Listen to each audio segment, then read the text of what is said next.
Hello everyone, स्वागत है आप सभी का टॉपर स्ट्रेंथ चैनल में। इस वीडियो में हम पढ़ेंगे रीति काल के बारे में। रीति काल कब से कब तक माना जाता है, कौन कौन जो है इसमें जो है प्रमुख कवि हुए या उनकी रचनाएं क्या हैं और किसने जो है इसका नामकरण किस तरीके से किया, रीति काल को किसने क्या नाम दिया, ये सारी चीजें जो है हम इस वीडियो में डिस्कस करेंगे। ओके, इसके साथ ही अगर आप इन सभी वीडियोस की पीडीएफ चाहते हैं तो उसके लिए आप हमारा HSC क्रैश कोर्स ले सकते हैं। लिंक आपको इसका डिस्क्रिप्शन बॉक्स में दिया गया है, वहां जाकर जो है आप ले सकते हैं। ओके, चलिए शुरू करते हैं। देखिए, रीति काल की हम बात कर रहे हैं। रीति काल जो है ये कब से लेकर कब तक माना जाता है। रीति काल जो है 1700 से लेकर 1850 ईस्वी तक का जो काल है उसे क्या नाम दिया गया, रीति काल का नाम दिया गया था। ठीक है, रीति काल को और किस नाम से जाना जाता था, जो विभाजन हमने पढ़ा था उसमें रीति काल को क्या कहते थे, उत्तर मध्य काल कहा गया। ठीक है, उत्तर मध्य काल। और इसी उत्तर मध्य काल को रीति काल का नाम किसने दिया था, रीति काल का नाम दिया था रामचंद्र शुक्ल ने। ठीक है, तो अब जो है हम सबसे पहले इसका नामकरण ही पढ़ेंगे कि उत्तर मध्य काल कह लीजिए या रीति काल को किसने क्या क्या नाम जो था दिया था।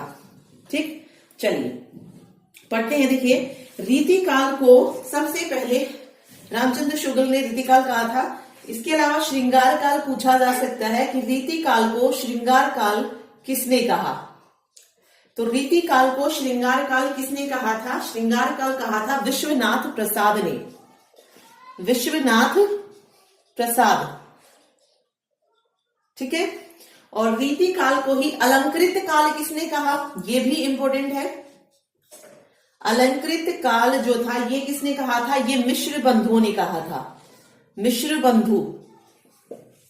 ठीक है, तो ये 3 पॉइंट इसमें याद रखिए। उत्तर मध्य काल को रीति काल नाम दिया था रामचंद्र शुक्ल ने, श्रृंगार काल विश्वनाथ प्रसाद ने और अलंकृत काल कहा था मिश्र बंधु ने। देखिए आगे नामकरण मैंने लिख दिया है कि अलंकृत काल कहा मिश्र बंधु ने, रीति काल आचार्य रामचंद्र शुक्ल ने, श्रृंगार काल पंडित विश्वनाथ प्रसाद मिश्र ने और एक और कहा था कला काल, ये कहा था रमा शंकर शुक्ल रसाल ने। ठीक है, एक क्वेश्चन जो यहाँ से पूछा जा सकता है, देखिए क्या है कि रीति काल में रीति शब्द का जो प्रयोग किया गया है वो क्यों किया गया है, तो वो प्रयोग किया गया है काव्यांग निरूपण के लिए। किस लिए, काव्यांश नहीं है, ये गए है, काव्यांग निरूपण के लिए जो था रीति शब्द का यूज किया गया था। ठीक है, ये है रीति काल का नामकरण। आगे हम पढ़ते हैं रीति काल के काव्य। तो 3 काव्य आए थे, देखते हैं कौन कौन से काव्य हैं और उसमें कौन कौन से कवि जो है आते हैं। देखिए, रीतिकालीन काव्य। ठीक है, रीतिकालीन काव्य यानी कि उस टाइम पे जो काव्य आए उन्हें 3 भागों में डिवाइड कर दिया गया। एक थे रीतिबद्ध काव्य, दूसरा है रीति सिद्ध काव्य और तीसरा है रीति मुक्त काव्य। ठीक है, रीतिबद्ध को ही लक्षण काव्य भी कहा गया, रीति सिद्ध को लक्ष्य काव्य कहा गया और रीति मुक्त को स्वच्छंद काव्य के नाम से भी जाना जाता है। ओके, तो ये क्वेश्चन भी बन सकता है कि रीतिबद्ध को किस नाम से जानते हैं। ठीक है, देखिए रीतिबद्ध काव्य की क्या विशेषताएं थी। रीतिबद्ध काव्य वह काव्य है जो रीति निरूपण के रूप में लिखा गया हो। जो किस रूप में लिखा गया हो, रीति निरूपण के रूप में लिखा गया हो, वो थे रीतिबद्ध काव्य। ठीक है, इसमें जो कवि हुए वो हम देखेंगे। ओके, इसी को डॉक्टर नगेंद्र ने, जो डॉक्टर नगेंद्र हुए उन्होंने इसे क्या नाम दिया, डॉक्टर नरेंद्र ने इसे आचार्य कवियों का काव्य कहा। क्या कहा, आचार्य कवियों का काव्य।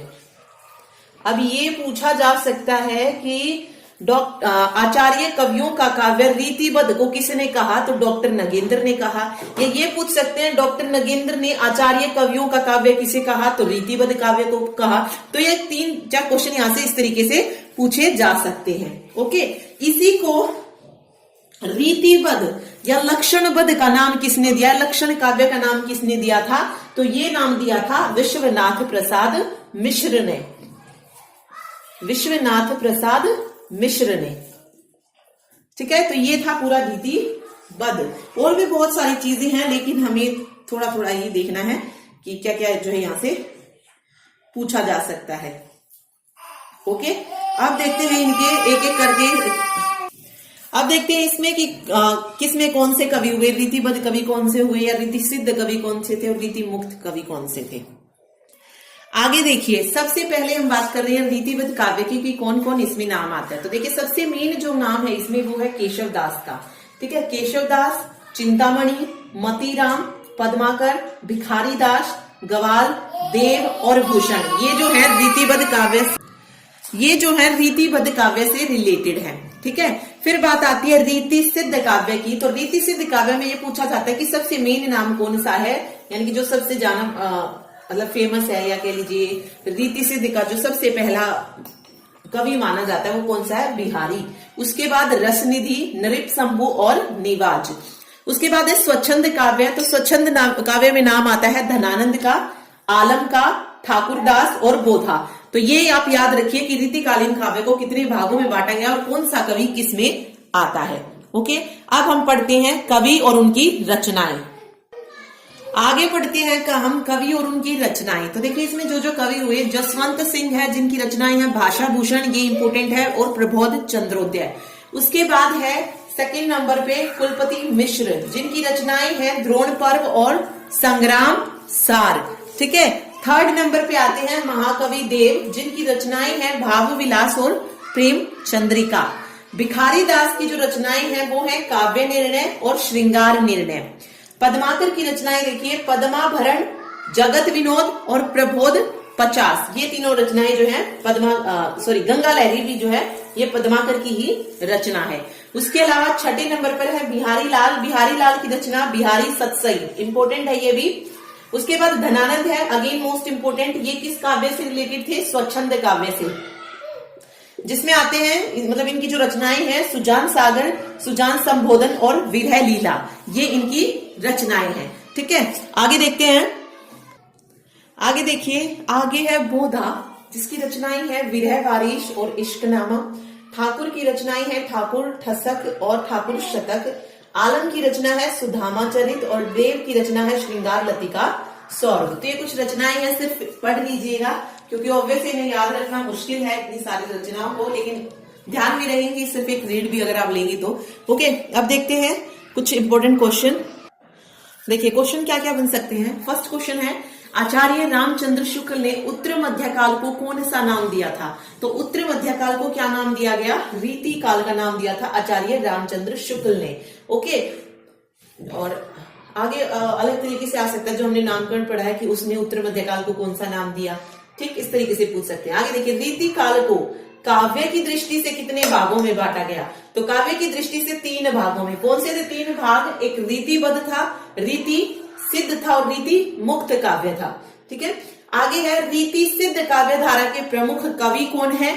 तो ये मैंने बताया था आपको, जिसे लक्ष्य काव्य भी बोला जाता है, उसके जो प्रमुख कवि हैं वो हैं बिहारी। इसके अलावा और कौन कौन थे, रसनिधि था, नृपशंभु था और निवाज था। ठीक है,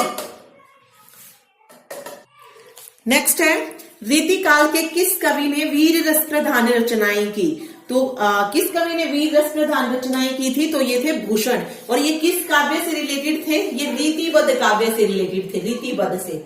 ठीक है, और इनकी जो रचनाएं हैं वो है सिराज भूषण, छलसाल दशक और शिवा सावनी। ठीक है, नेक्स्ट लास्ट क्वेश्चन देखिए कि धनानंद किस काव्य धारा के कवि हैं। तो धनानंद रीति मुक्त काव्य धारा के कवि हैं। रीति मुक्त काव्य को और किस नाम से जानते हैं, स्वच्छंद काव्य, और किस नाम से, स्वच्छंद काव्य के नाम से भी रीति मुक्त काव्य को जाना जाता है। ओके, तो ये था रीतिकालीन साहित्य, मतलब रीतिकालीन जो भी काव्य था और उनकी रचनाएं थी वो हमने इसमें पढ़ लिया है। अब ये हमारा बचता है आधुनिक काल का, क्योंकि उसमें बहुत सारे युग आए, जैसे भारतेंदु युग आया, उसके आगे 2-3 युग और आए, तो वो डिटेल में हम पढ़ेंगे। आधुनिक काल में वो बहुत इंपॉर्टेंट है, आधुनिक जो साहित्य है, ठीक है, और उनकी रचनाएं। तो मिलते हैं नेक्स्ट वीडियो में। अगर वीडियो पसंद आई हो तो लाइक जरूर कीजिएगा।